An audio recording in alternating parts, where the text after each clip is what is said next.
ଆଜିର ପ୍ରଥମ କୋଶ୍ଚିନ୍ ଜନସଂଖ୍ୟା ଅନୁସାରେ ଭାରତର ସବୁଠାରୁ ବଡ଼ ସହରର ନାମ କ'ଣ?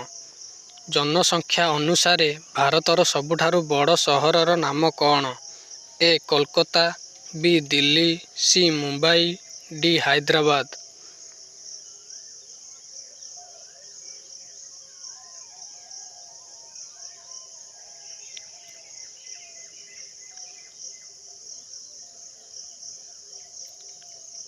ଉତ୍ତରଟି ହେଲା ସି. ମୁମ୍ବାଇ।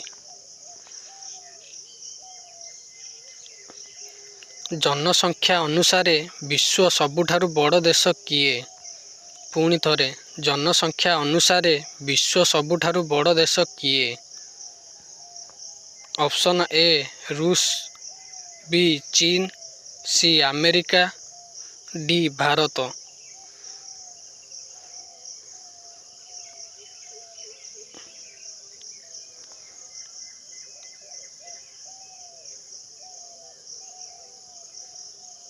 ଉତ୍ତରଟି ହେଲା ବି. ଚୀନ। କ୍ଷେତ୍ରଫଳ ଅନୁସାରେ ବିଶ୍ୱର ସବୁଠାରୁ ବଡ଼ ଦେଶ କିଏ? କ୍ଷେତ୍ରଫଳ ଅନୁସାରେ ବିଶ୍ୱର ସବୁଠାରୁ ବଡ଼ ଦେଶ କିଏ? Option A. ରୁଷ, ବି. ଚୀନ, ସି. America, D. ଭାରତ।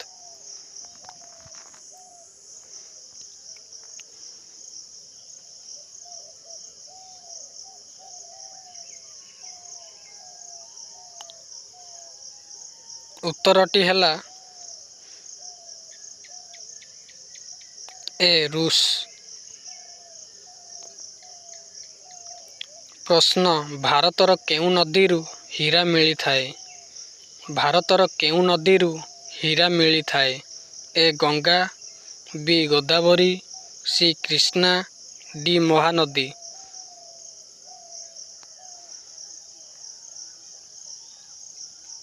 ଉତ୍ତରଟି ହେଲା ସି. କୃଷ୍ଣା। ପ୍ରଶ୍ନ, ନିମ୍ନଲିଖିତ ମଧ୍ୟରୁ କେଉଁ ଗ୍ରହର ଚତୁଃପାର୍ଶ୍ୱରେ ବଳୟ ରହିଛି? ନିମ୍ନଲିଖିତ ମଧ୍ୟରୁ କେଉଁ ଗ୍ରହର ଚତୁଃପାର୍ଶ୍ୱରେ ବଳୟ ରହିଛି? ଏ. ବୃହସ୍ପତି, ବି. ଶନି, ସି. ଶୁକ୍ର, ଡି. ବରୁଣ।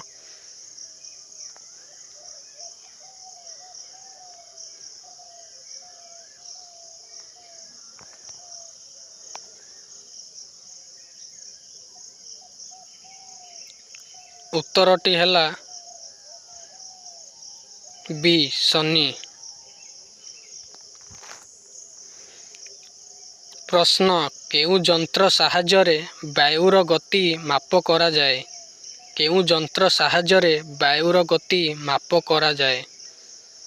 ଏ. ବାରୋମିଟର, ବି. ଏନିମିଟର, ସି. ହାଇଡ୍ରୋମିଟର, ଡି. ୱିଣ୍ଡୋଭ୍ୟାନ୍।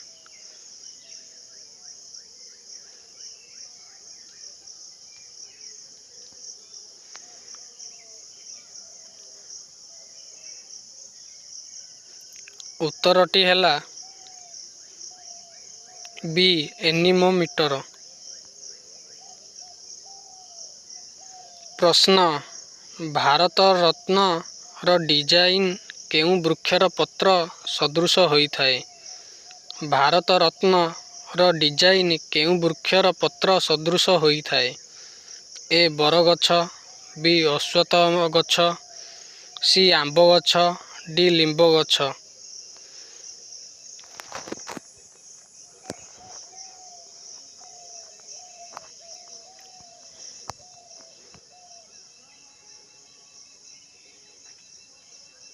ଉତ୍ତରଟି ହେଲା ବି. ଅଶ୍ୱତ୍ଥ ଗଛ। ପ୍ରଶ୍ନ, ଗାନ୍ଧୀଜୀ କେଉଁଠାରେ ଆଇନ ଅଧ୍ୟୟନ କରିଥିଲେ? ଗାନ୍ଧୀଜୀ କେଉଁଠାରେ ଆଇନ ଅଧ୍ୟୟନ କରିଥିଲେ? A. England, B. America, C. Bharat, D. ଦକ୍ଷିଣ ଆଫ୍ରିକା।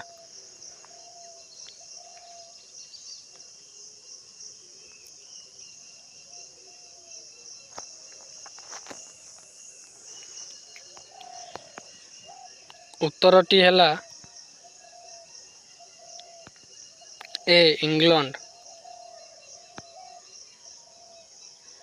ପ୍ରଶ୍ନ ନିମ୍ନଲିଖିତ ମଧ୍ୟରୁ କାହାକୁ ଜୀବବିଜ୍ଞାନର ଜନକ ଫାଦର ଅଫ୍ ବିଲଗ କୁହାଯାଏ? ନିମ୍ନଲିଖିତ ମଧ୍ୟରୁ କାହାକୁ ଜୀବବିଜ୍ଞାନର ଜନକ ଫାଦର ଅଫ୍ ବିଲଗ କୁହାଯାଏ? ଏ ହିପୋକ୍ରେଟିସ୍, ବି ଡାରୱାନ, ସି ଲାମାର୍କ, ଡି ଆରିଷ୍ଟୋଟଲ।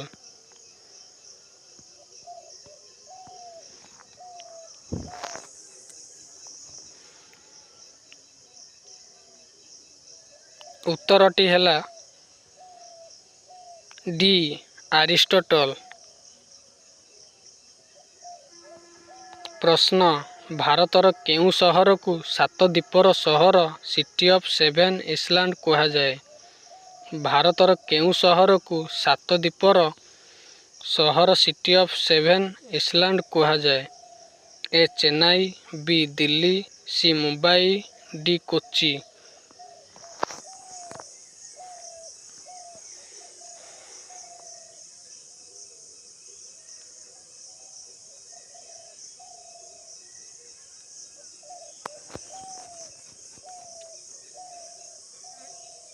ଉତ୍ତରଟି ହେଲା ସି ମୁମ୍ବାଇ।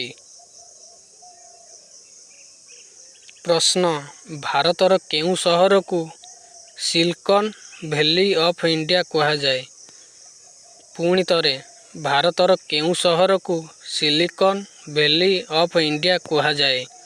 ଏ ହାଇଦ୍ରାବାଦ, ବି Delhi, C Kolkata, D Bengaluru.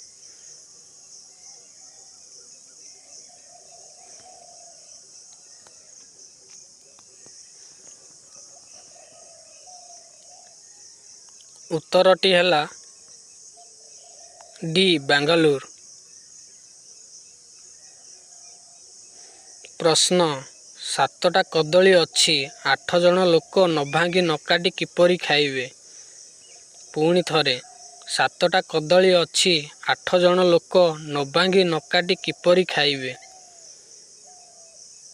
Option ବଣ୍ଟା ହୋଇପାରିବ ନାହିଁ, ବି ଗୋଟା ବାଣ୍ଟିବା, ସି ବଣ୍ଟା ହୋଇପାରିବ, ଡି କଦଳୀ ସେକ।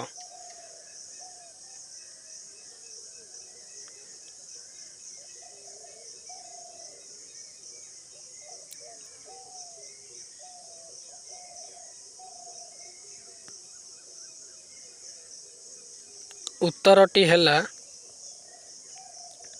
ଡି କଦଳୀ ସେକ। ସାଙ୍ଗମାନେ ଭିଡ଼ିଓଟି ଭଲ ଲାଗିଥିଲେ ଚ୍ୟାନେଲକୁ ଲାଇକ୍ କରିବେ।